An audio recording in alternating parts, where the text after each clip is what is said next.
presentations, because it's one thing you will have to do. It's something which you will do if you present in a conference. It's part, therefore, of the research process, usually the very last part of the research process, and this will be my last lecture, essentially. But it's also something which will stand you in good stead for a whole range of activities, not even just presentations, because there's some good advice here for just interacting with human beings. And on top of that, though, I did feel that maybe you would know all about this anyway, but having asked you, you said you'd like me to go over it, so presumably the people who are not here are the ones who know all about presentations anyway, and I'm guessing you do as well, but maybe you're just here for extra tips. So that's our topic for today, our final topic with you, topic number 12, how to give a great presentation. I'm assuming that you've seen some good presentations. I'm hoping that might be the case. Sorry? Only in this room. Okay. However, what I want to do is I want to show you really the start of a good presentation, which will I think start us off talking about something. But what I want to do is talk about two things today, because presentations are not of one kind. There are different kinds of presentations to meet different circumstances. And I'm going to talk about two of those. The first one is I'm going to call high impact presentations. And this, I think, may be more useful to you in the long run, but may not be so useful to you for this particular task that you have coming up, okay, where you only have 10 minutes. The other one is going to be called time-constrained, time-limited presentations, and that part of it may be more useful to you for the conference, because you only have 10 minutes. So what can you do actually in 10 minutes? Very little. Having to be able to concentrate is the difficulty here. But I tend to think that the first part, I didn't want to do without this bit, how to give a high-impact presentation is probably more important to you in the long run, and will be more valuable to you in just learning how to communicate with groups of people. So, let's talk about the first one, high impact presentations. And I'm going to give you an example of a high impact presentation. In fact, one of the people who has been identified, particularly in the computing world, as someone whose presentations actually caused real changes and expectation in the audience, and has been able to motivate more people than anybody else, so I'm informed, is the guy who once used to head up Apple, a guy called Steve Jobs. And his presentations were so highly esteemed and thought of that people would wait all year for his annual presentation about what Apple was up to. And each year he would give a talk about the latest innovations that Apple did. And these were the highlights of the year for many people in terms of the quality of the presentation which he gave. And I've got a small excerpt, the first 3 minutes or so, from one of his presentations. I hope you can see it, it's a bit dim here. And this is the presentation where, for the very first time, he introduces the iPhone. Okay? And I want you to look at the way in which he does this.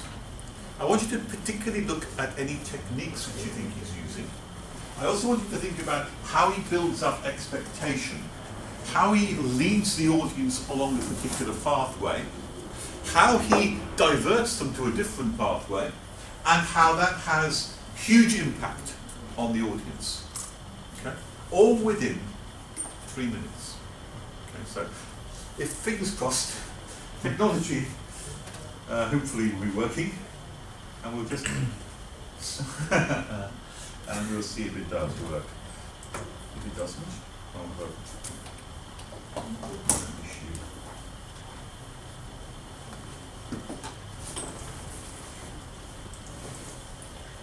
We'll do it through this means.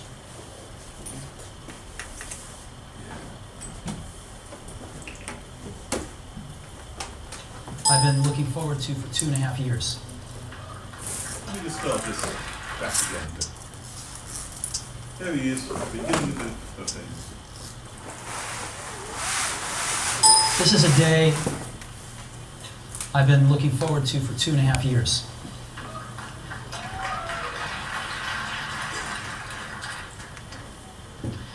Every once in a while, a revolutionary product comes along that changes everything. And Apple has been, well, first of all, one's very fortunate if you get to work on just one of these in your career. Apple's been very fortunate. It's been able to introduce a few of these into the world. In 1984, we introduced the Macintosh. It didn't just change Apple, it changed the whole computer industry.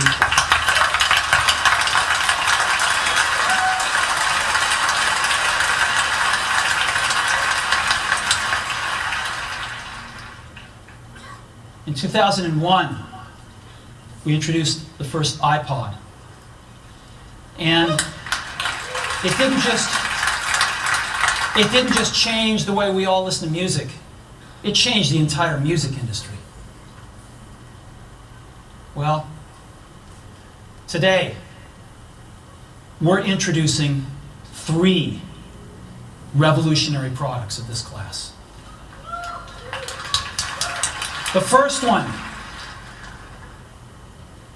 is a widescreen iPod with touch controls.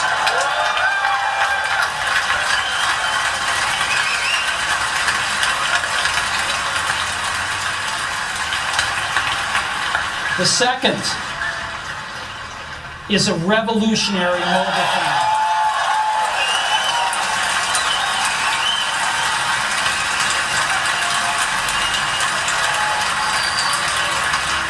And the third is a breakthrough internet communications device. So, 3 things. A widescreen iPod with touch controls, a revolutionary mobile phone, and a breakthrough internet communications device. An iPod, a phone, and an internet communicator. An iPod, a phone. Are you getting it?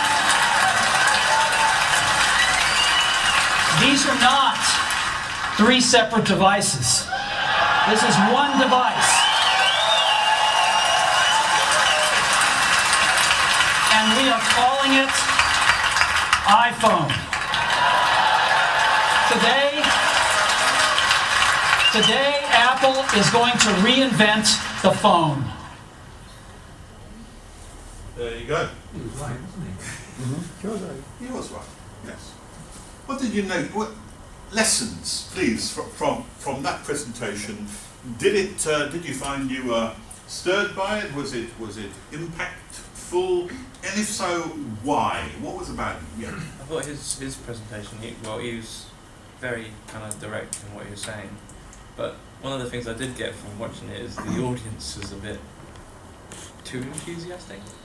Too enthusiastic? Yeah, but they've been waiting all year for this guy exactly. to talk Yeah, to but us. they were saying, he was just saying internet, and they was just saying, yeah, internet. And it's like, well, yeah. A lot of them are his staff, so they know what product is going to come out. And Yeah. Maybe that's a secret of having a good impact presentation. Is what I want to say. It's the audience already waiting for the phone. Yeah. We can understand that because when he said about the phone, everybody claps more than the other products. So they knew that the phone is going to be on the market. They're waiting for a year, and that increased the enthusiastic. Enthusiasm, expectation, all those kind of things.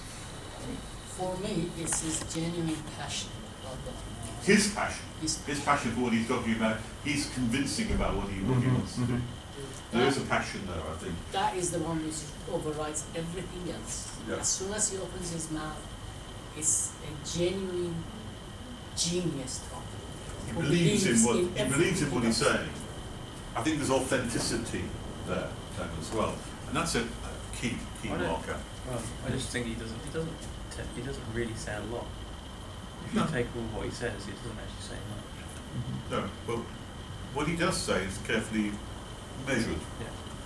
I think you also need to be careful about judgments based upon selecting successful groups, because his style is still quite similar to a Lib Dem conference, and just as upbeat, but they obviously behaved disastrously. Oh yeah, yeah. I mean, I take all those as caveats for granted in many ways. I present this guy though simply because he has, whether deserved or not, a reputation for being one of the best communicators of the age. In fact, I've even got a book on my shelf, and I've seen it in sale, you know, how to give a presentation like Steve Jobs. So he's obviously a model for a large number of people. And I'm always, you know, I haven't just picked up his book, I've got lots of books on this kind of thing, because I'm very interested in giving good presentations and communicating with people. So anybody can give some ideas. And the thing I got from that, the thing which strikes me is that the guy is not very much a charismatic speaker. He doesn't have huge personality charisma. In fact, the words he said were very ordinary. But what he did have with that was a huge amount of time had gone into the preparation of what he was saying.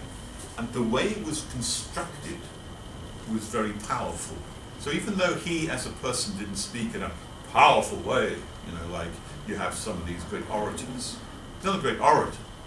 But nevertheless, his presentation was powerful because of the preparation which he put into it and the direction which he led. Did you see the way the format of it was? I mean, first of all, he rehearses something of the history of Apple, saying how brilliant it is. We're innovators. We've done this, and now we're going to top all of that. It's about topping things, getting higher each time.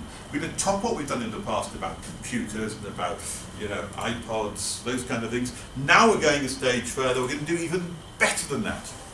And we've got not one thing, but three things. And those three things are, and you mentioned those three items, one after the other. You think, gosh, they're 3 times better than they were before. And then you think, that's great. It's a fantastic thing to deliver. But then he tops that again. Yeah. By saying, those are not 3 separate items, we've combined them into a single item. So he's led you down the pathway to think, gosh, we are going better by doing 3 things now instead of 1, and then those 3 things are all combined into a single item. And that shows, you know, how he has directed people along a particular path he wants to take, each time getting bigger and bigger, each time with bigger impact. That was my point. That makes sense? He also doesn't use what we know of presentation of techniques. For example, if you look at it, he's looking down. He's not looking at the audience. He's thinking about what, or pretending to be thinking about what he's saying, which you are told not to do that. Pretending, I think, is good Yeah. here. The guy is well rehearsed. Well rehearsed. So let's look at our talk from the same point of view. I mean, high impact talks involve 2 separate aspects to them. The first is the preparation, so I've got here, and the second is the delivery. And I want to talk to you about both those aspects of creating a good talk. The first is preparation. And the question you're asking here before you even begin to put your talk together is, who are you talking to? And how will you explain it to that particular audience? What do you want to say? Who are you talking to? What do you want to say? And how will you explain it to them? So you tailor your talk. Even before you begin it, you have your mind on who the audience is. I think that's a crucial thing. That's what where Steve Jobs, I think, scores very strongly, because he's got a tailor-made audience which is sort of very hungry for what he has to say. So he knows he's going to score big on that. But nevertheless, he tailors his talk to his audience. So that's the first thing you have to ask yourself in getting your preparation right. Who is going to be listening to your talk? To come back to your talk in a couple of weeks' time, even less than that now, in a couple of weeks' time, you have to ask yourself, who are you presenting your work to? Well, you actually have a number of people within your group. You have the peers, that's fellow students, because you'll all be there at that time, listening to those talks. But more especially, we'll have a panel of judges, if you like, maybe 2 or 3, if we can get that number, who will be able to assess your work. And these are people who are lecturers, therefore, and who are expecting a fairly technical content to it. That's important for you to realise that, because it's not members of the public here, it's not people completely who have no knowledge of what you're talking about. These are people who are quite expert in their own field, and that will make a difference to how you prepare. So, let's have a look at the preparation in more detail, and let's see what we need to do in terms of preparing.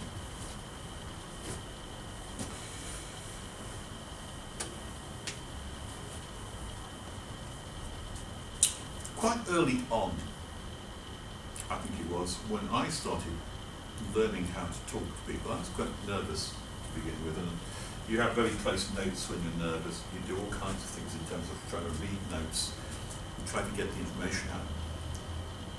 And quite early on, I discovered that there is one huge difference between talking and writing. When you write in a particular way for a particular kind, and the words flow in a particular kind of way. But when you talk in an entirely different way, and you communicate in an entirely different way. And that leads to problems, because once you start trying to put your verbal communication down, your oral communication down into words, and then you try to start reading them, the whole thing doesn't work. It just doesn't work that way, because reading is quite different from writing. Writing is quite different from just ordinary talking. And it's very, very hard to actually write something in a way in which it comes over as if you're talking to people in a normal kind of way. Now, that leads to all kinds of difficulties, but the important point here is that if you're going to present something to people, do not think that if you write it all out, that you will therefore have a good basis for a good talk. In fact, I've seen some of the very worst talks I've seen, and I do listen to lots and lots of presentations from all different kinds of people. The very worst ones are, in fact, the second worst ones are the ones who stand up and they almost read everything out word for word. It comes over as dead and flat and wooden, and it lacks a vitality, it lacks an immediacy, it lacks any impact whatsoever. That's the second worst. The worst of all, I've discovered, are those students who realise that reading just won't cut it. It won't do. And what they do instead is they take a chunk of text, and they go away, they lock themselves in a room, and they try and memorise it, word for word, a bit like an actor. And then they'll come up, and they'll come and give their presentation, and their head is just totally full of a whole pile of jumble of words which they're trying to get sorted out in their mind. And they are absolutely afraid, more than anything else, that they're going to lose the connection with what they're going to say next in the next one, because they're deliberately trying to get those words out. And that produces the worst effect of all. You try and memorize something like an actor, and unless you are an actor with incredible acting skills, it will come over as terribly wooden, terribly stilted, terribly awful, and you can even tell that they memorized it. You can tell it straight off. And what then happens is, halfway through, it goes, and then they're completely lost, because they haven't even got any notes with them somehow, or they stumble about the notes, and they think, I can't remember what I'm going to say next.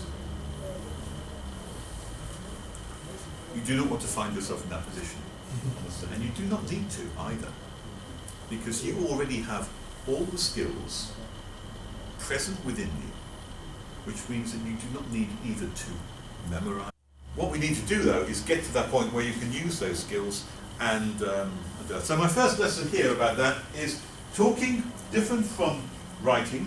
Therefore, do not use notes in the way in which they're going to be read out. That part is not going to help you at all. I can understand it when students who've never spoken before would have huge difficulty in not using notes. But I would strongly recommend to you, jump into it and just do it without notes.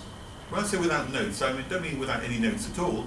You can have headings and you can have things to remind you of what to say and where to go. But you need to learn to rely on yourself and you're able to articulate your ideas as you can in any normal conversation. Okay, that's what you need to get to. I'll give you a few steps which I hope will help you get there. The second thing when you're preparing your slides or and I'm assuming people are going to be using PowerPoint, you may not need to, you don't wish to, it's not a requirement, but if you are going to use PowerPoint as a method for keeping track of where your talk goes, then that will help. Then my second point to you is the one made by the martial artist Bruce Lee, who said that simplicity is the key to brilliance. Someone else put it this way, that less is more. And that's true, and more is often less. Have you ever seen a set of PowerPoint slides where the whole thing is completely full of dense text? Have you ever seen those kind of things? More than once. More than once. Have you ever seen a lecturer or anyone else actually stands over here and reads it out? Yes, a lot. All the time. Teaching. You've been watching my lectures, have you? I think that I've seen it where they're doing it and it's clear they're reading it for the first time. ooh, And when you question them about it, they don't know the answer and they can't figure out why it's wrong. I've heard worse than that, and I'll tell you what, one of the lecturers who used to be here many years ago told me quite frankly, he said, when I come to give a lecture, he said, I don't really need to prepare my own slides, because if you go on the internet you can find dozens of sets of slides of lots of people who've already done it for you. And what I do, I'm quite honest about it, I say, these are slides I found on the internet. They talk to us about the subject we're listening. So I'm going to thank Dr. So-and-so, whoever it is, put his name on them, and I'm going to use his set of slides to talk to you. He said the only problem was that he often never read them beforehand, and he often found the slides going in a direction he didn't want to go halfway through his lecture, which was amazing. But, that lecturer is no longer here, by the way, so then maybe that has some connection with that. Possibly was a model. However, it didn't take him long to do his preparation, which was the advantage for him. Simplicity, the key to brilliance. Simplicity on slides is the key to communication often, and the key to impact as well. And what I would urge you to do is to try to reduce down the content of your slides so that you only have, let's call it essential information. And what does essential information mean? Essential means that bare minimum information to get your point across. Okay. And you can use words, and you can use you'll be explaining things to people. And when you're giving lectures, of course, then you expect them to take notes if they want to make some notes. Then that's one way of doing it. You know, you can talk to them, and often they will write down the things that you say as well. So make sure that your slides are not overly full. Do not fill them up with piles and piles of text. I would recommend to you as fewer words as possible. Sometimes just a few words will do. I often don't even use any words at all. Some of the most effective lectures I've ever given, particularly to first years, contained a set of slides with no words on it whatsoever. And the impact of that has often been quite considerable, because they concentrate then on me talking and not upon the words. Now, I'm not suggesting that you do that for your conference. I'm suggesting you think about that if you want to do a high impact talk. Okay. And pictures will remind you of what to say. But if you do need to use bullet points, then I would keep it down to a minimum of 5, maximum of 5 I should say, no more than 5, and use pictures to get your ideas across, because that can have often more impact than simply words can. Talking about impact,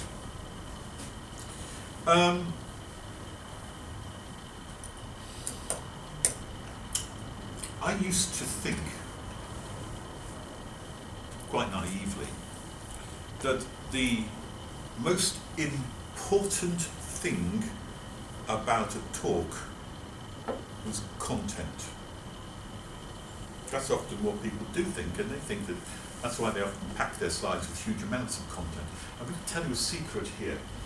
It's a secret really which I only want to share with you and not with anyone else, because it sort of runs counter to what everyone else says. And it's a kind of one of those discoveries you make in life which you rather wish you hadn't made, because it's one of those truths which are true and you'd wish it was otherwise, but it's true anyway. I just want to share this with you, and if you think I'm wrong, then please just reject what I say and forget about it and just move on. But what I think I have discovered, unfortunately, is that in life, when it comes to what's more important in terms of communication and getting ideas across, is that content counts for about 10%, and presentation counts for about 90%, which is a great sad indictment on human beings, really, that we would be more swayed by content and persuasive ideas and marketing and spin and presentation, but it does actually count more with people than actually the content does. And you can use that to your advantage to some extent if you're willing to accept that impact is mostly to do with presentation and not so much to do with content. Now it's the exact opposite of what I should be telling you. And people breathing in and thinking, is this really true? I think, so what I'm saying is that it's my experience. And it often explains why people vote the way they do, why newspaper articles are written the way they are, the way magazines are presented, the way advertising is done, that impact is often more importantly about presentation than it is about content. That's not to say you shouldn't have good content, but do bear in mind that the impact that you have will be based more about how you present what you have than about the content. Let me ask you this question. If you think back over the years about the best presentations that you've seen, and if I was to ask you what was in them and why they were the best presentations, would you say it was because of the content or because of the impact that it was made with your presenting? Very often we remember very little about the content of things, but we remember the impact which they made upon us. And that's just a fact of life, I think. I think that if you therefore want to make your communication effective and have a good deal of impact, then you need to have more thought given to how your words come over often than what's actually within them. Or let's put it this way, and be fair, at least as much thought about how your words come over, as well as the content. I'm not asking you to forget the content, or to minimize the content, or say that the content is not important. It is what you're trying to convey, after all. But at least as important is how you convey it. And you need to give as much thought to that as you do to getting the content right, if you want to be a communicator with impact. So, what else do you need to do? Another lesson I want to tell you.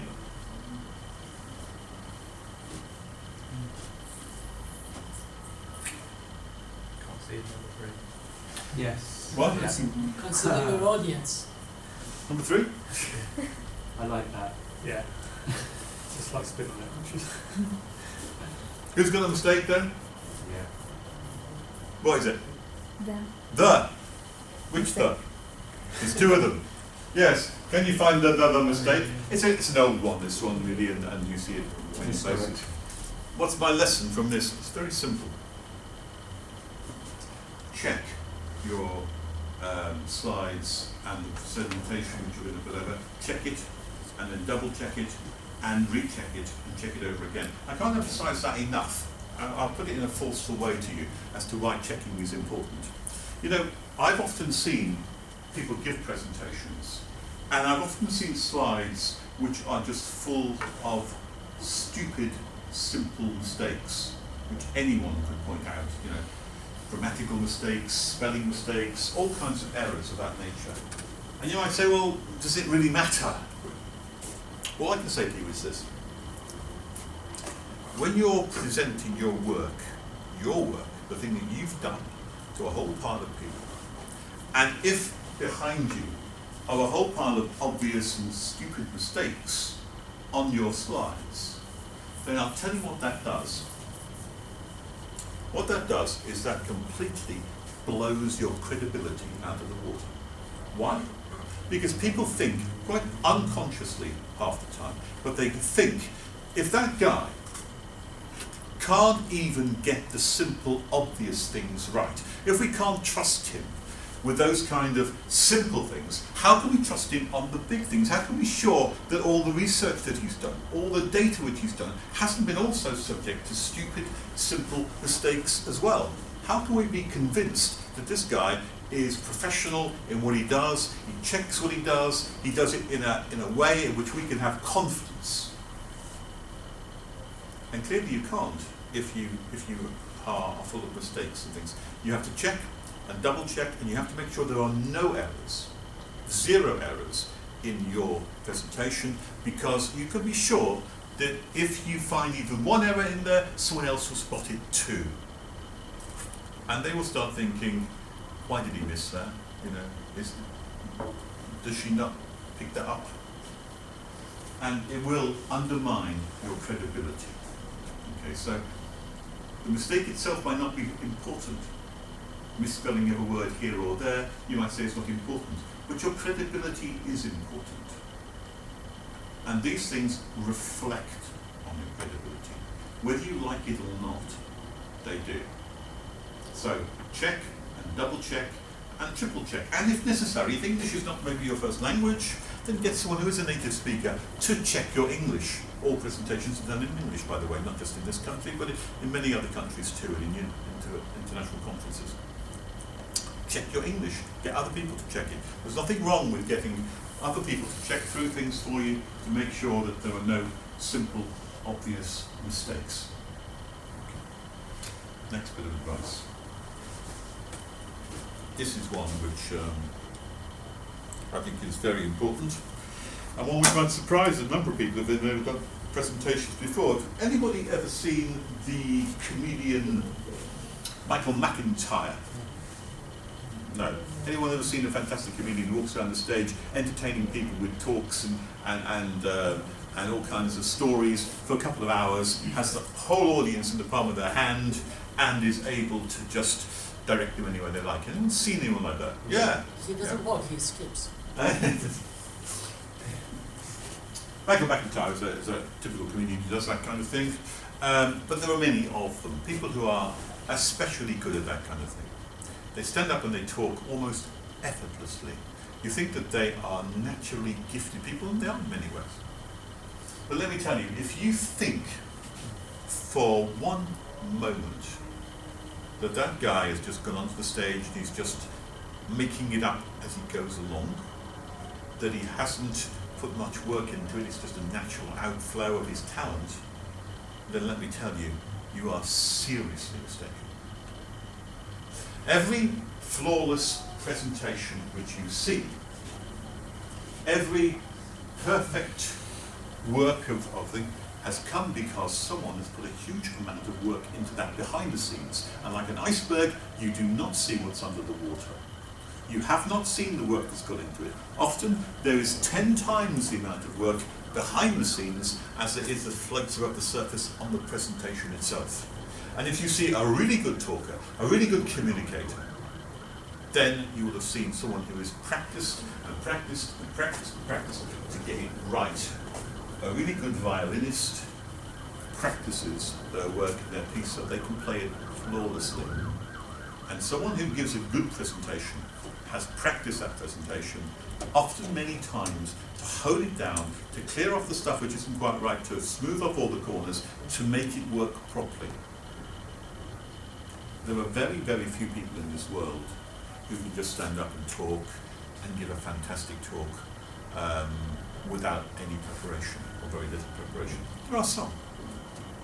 Even those people have probably already practiced the kind of thing they're going to talk about. Often, yes, I mean, I've known people who have been able to do that, but often they are, you know, in the 40s, 50s, 60s, or even 70s, because they have 20 or 30 years of experience behind them, and they know exactly what they can do and what they can't do, and they can fall back on all of that. Like being church organist, isn't it? You can walk in off the street and say, I can play the organ. If you've got 30 years experience of doing it, then yeah. Yeah. So, as part of your preparation, what I'm saying to you is build into it serious practice time. Do not simply throw your slides together, and do not simply think, right, I've got everything sorted out, I'm giving my presentation tomorrow, without doing some kind of practice.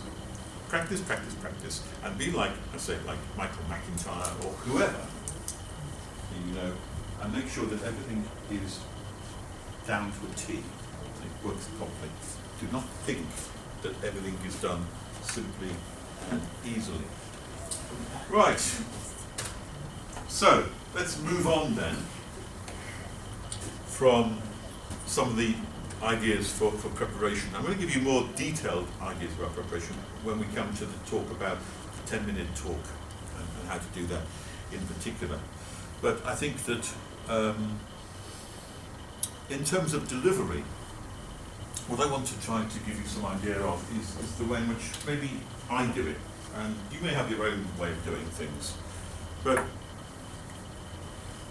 some of the very best speakers I've heard often approach things obliquely. They'll put up a slide like this, and then you don't actually know where they're going, but they'll tell you a story possibly about it to begin with. It's often what I like to do. I can tell a story or an anecdote or some kind of parabolic idea, which will then lead you into the picture, and then the picture will emphasize what's being said, and then it will underline and underscore the particular point that's being made. And I think that this is about indirect approaches from behind or from the side, if you like. This is the opposite of having some words up on the screen, standing to one side, next slide, and then just reading off the words. This is about producing interest and making the audience think about where you're going, why you're getting there, why have you spoken about this, and then suddenly seeing the two things coalesce and gel together and thinking, that makes sense. And that's a satisfactory kind of feeling that you've been brought into it from a slightly different angle, but it helps you to grasp the truth maybe from a different side. So, in delivering your talk, you may want to remember that the direct approach is one way of doing it, but an indirect approach is often another way, which can often be more effective. And you need to be able to deliver smoothly, and I simply have, I say, some notes here occasionally which just prompt me to say something about the slide, even before I get to the comments which are on there. They should support what you're saying and not necessarily be what you're saying. That also is something I find helpful. And this is probably my personal philosophy about presentations. You see, for me, the realization came to me really that a lot of people, when they present, allow the slides to do the presentation for them. So it's the slides which are doing the presentation. Because is it the pack of slides from PowerPoint or is it yourself? And sometimes I found, particularly first years, quite blown away with the idea that you are talking to them, and often I've used no slides whatsoever, talking them for an hour or so, and all their attention is on you and focused upon what you're saying. And that has been quite different from what they've ever expected or experienced before. They find that quite interesting. So, one way of approaching it is you are the presenter, not the slides. Adjust it that way if you need to.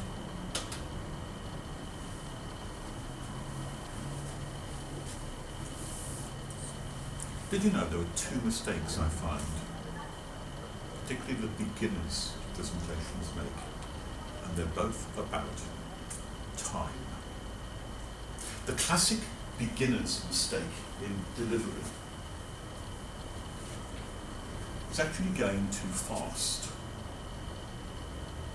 You know, you've got something to do, and I've seen this, I saw this quite recently with last term, some presentations with quite a few students. And they've got a presentation to make, and they're worried about getting everything in. And what they'll do is they'll come and they'll put their slides up, and they'll go through them. Now, I'm going to talk to you today about networks and about routers, and the routers are connected to the switches, and the switches are connected to the clients, and then we are going to be able to, and so it goes on. And they run through it, and you find that within 5 minutes of a 15 presentation, they've covered everything. And what that tells me is, first of all, that they haven't rehearsed it properly, they're too nervous, and they haven't really settled into what they're doing. One of the hardest things to do, I suppose, in a presentation which you learn to experience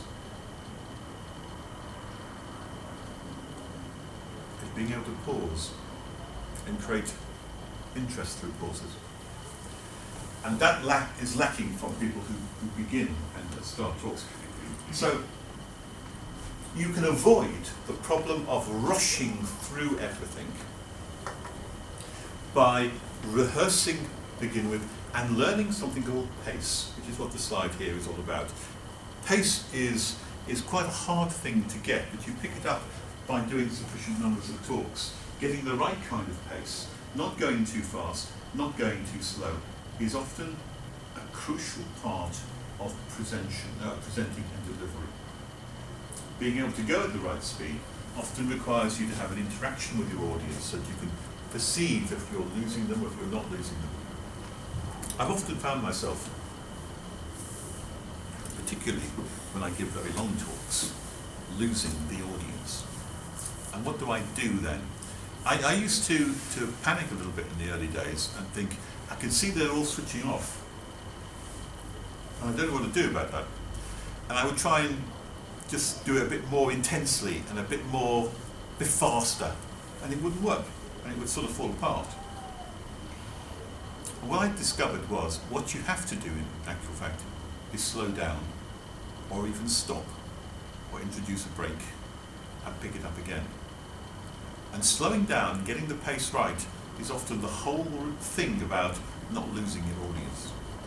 You can lose your audience, but if you slow it down or get the pace right, you can pick them up again. Now that will apply to you, but only in longer talks that you may have to give. And whatever you do, don't try and speed up. Don't try and put more into it. It actually works the opposite way around.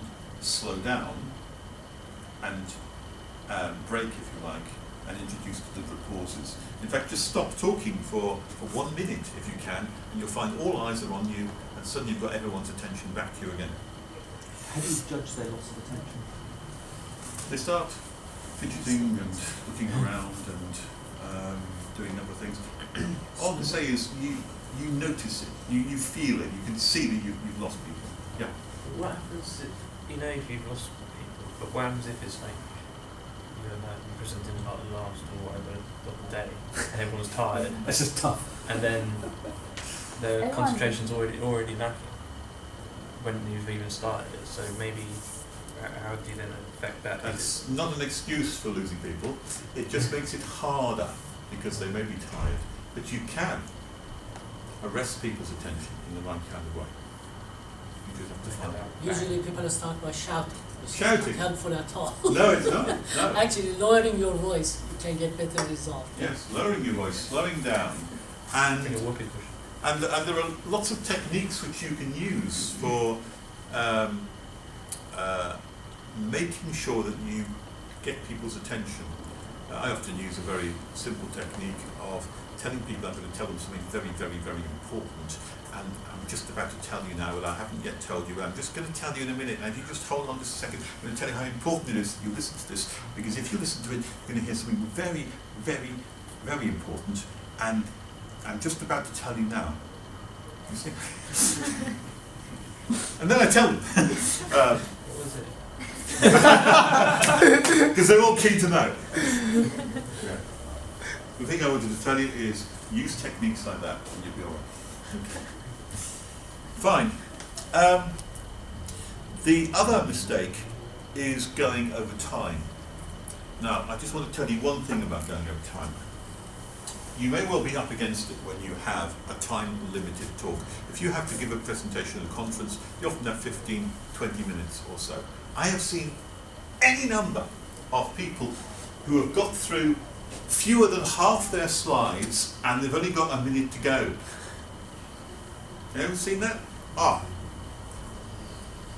sitting there as a kind of judge kind of thing, with a panel of people, and I just say, 1 minute left.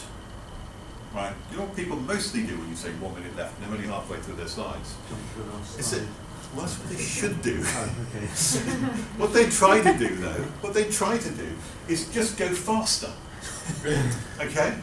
And they say, oh, right, I've got a minute, right, okay, well, now let me just say that this is about blah, blah, blah, and they garble away. And then say, and the next slide is this one, and that tells you all about this, and you think they're going to skip through it, but they don't.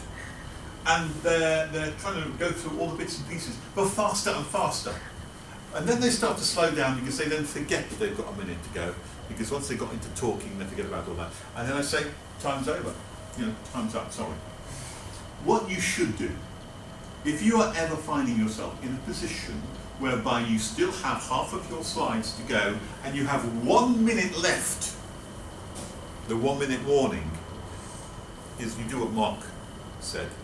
You skip out all the slides and you move to your last slide and you don't do anything in between. That means that your last slide should be a summary. Okay?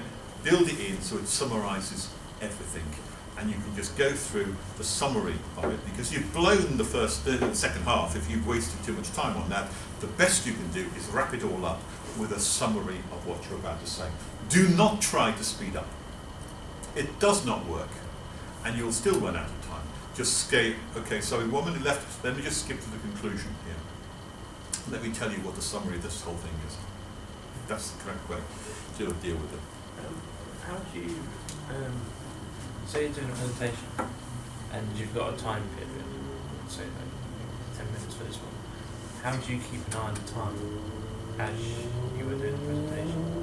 You really can't keep an eye on the time. You can put a clock down there and you have a big thing flashing at you, but that's very distracting, I find. All you need to do is rehearse it 2 or 3 times to make sure that when you do it the 3rd or 4th time in front of people, it's the same as it was before and it's got the right timing to it. Here's a big secret, which I discovered only a bit later on in life, and it's one of those things which I think comes from just getting older, probably, and getting more used to things. But one thing that used to eat me up a fair bit when I was younger, particularly when I was just in university age, early 20s, would be if I was asked to give a talk, I would be really worried about making mistakes. Putting my foot in it, saying the wrong thing, trying to be very, very careful there with what I want to say, and not saying the wrong thing would be very, very important to me, because I don't want to look like a fool or an idiot. You know, I don't want to look like some stupid person who's just said something wrong, especially if it's in front of a lot of people. And I realise that particular position to be in is enormously debilitating. Because what you're doing, I think, if I've worked it out properly, is you're trying to use half your brain while you're talking to monitor the other half of the brain to see how it's coming over. And when you're using one half of the brain to say, you know, should you be saying it like that, or should you just hold back on that, or should you use that word, then you've got this kind of conflict being set up, which just paralyses you often in the way in which you want to say things. Schizophrenic. Sorry? Schizophrenic. It's really problematic, and it's where you're trying to view yourself giving your talk and trying to keep tabs on yourself like a policeman at the same time, because you desperately don't want to come over as a fool. I managed to solve that probably about 10 or 20 years ago, and I came to the perfect solution to how to avoid that. And my answer to it is simply this. You spotted I'm doing it again. My answer is simply this. I now don't care if I look like a fool or I make a mistake. It's as simple as that. I mean, not caring anymore about how you're coming over in terms of whether people are going to like it or whether they're not going to like it. All I'm going to do is concentrate my whole brain on doing the best I can and communicating whatever in my mind in the most effective way I can. I don't have to worry about, you know, coming over in a bad way or being idiotic because I said a stupid word over here, I got my words mumbled over there, or I couldn't think of the right word over here. I don't care about any of that. And I got myself to the point of not worrying about that anymore. And that is really quite a breakthrough, really. I think it helps with a huge number of things in life, because often we are inhibited from doing all kinds of things. We'd like to be able to do this or that, but we're afraid of being, you know, looking foolish. And therefore we don't do it. We don't venture that way. Or we retract a bit. And we miss out on so much because we're too afraid to make mistakes. And that's the natural run of things, particularly if you're younger. You're too afraid to make mistakes. All I can say to you, if you're in that position, is, what does it really matter? I'll tell you what I discovered. I discovered that when I make a mistake, and I've often put my foot in it and said the wrong thing, and I think to myself, you idiot. And I go away from that meeting or that talk thinking, everyone thinks I'm stupid. Okay? And what I discovered is this: I can be thinking that everyone thinks I'm stupid, I made a stupid error. I can think that for the next hour, 2 hours, 5 hours, 10 hours, the next 10 days I can be thinking that. I wish I hadn't done it. And what I discovered was this: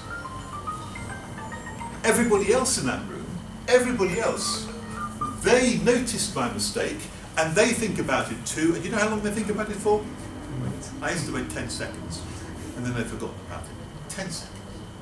You know, they live with you ingrained as if it's some real problem. And for everyone else, you think, what a silly thing to say. And they forget about it. It's gone. It doesn't count for anything very much. And now that I'm getting on in my life, I don't want to worry about being held back by worrying about mistakes. I just want to get on and do things because time might be running out, so I better get on and do it. I don't care about being held back by mistakes. Now, if you can get yourself into that position, it will really, really help you, not just with presentations, but with the whole things in life. You know. Try to get yourself to the point where you don't really care about looking foolish. I'm not saying don't care about making mistakes, because you want to learn from your mistakes and you want to learn how to improve. And so mistakes are useful to you, but don't care about looking foolish, because that will last just a few seconds and everyone looks foolish at different times anyway. Just move on. That is good advice, but that does sound a little like the description of someone who is already skilled. You could say the definition of someone who is skilled is they no longer care whether they're stupid Or old. because they are sufficiently skilled that it's a rare event. maybe they get skilled because they no longer care. Who comes first? I don't know. Yeah, it's just reminded me of something. I think Sebastian Coe said that the secret to good performance is being comfortable at speed. And I thought that's the definition of being fast. Well, it could well be, yes.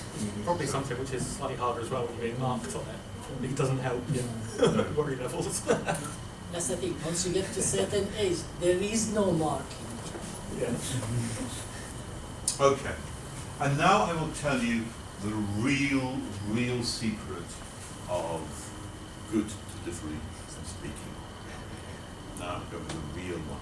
All those other ones were just small little things, but this is, if you like, the heart of the matter. And if there's something which I could infuse into you from my experience, actually convey it to you in a way which it could become part of your personality too, this next thing is the one thing I would choose to give you. If I had a sort of magic gift like Harry Potter or, I don't know who it was, Lord of the Rings, whoever it is, I can just say, so, have this, then this would be the one thing, above all other, which will make your presentations better, different, more powerful, more impactful, more effective.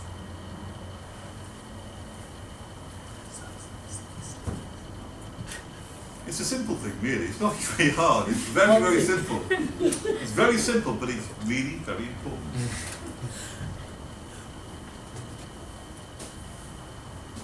Do you agree? Mm-hmm. Do you agree?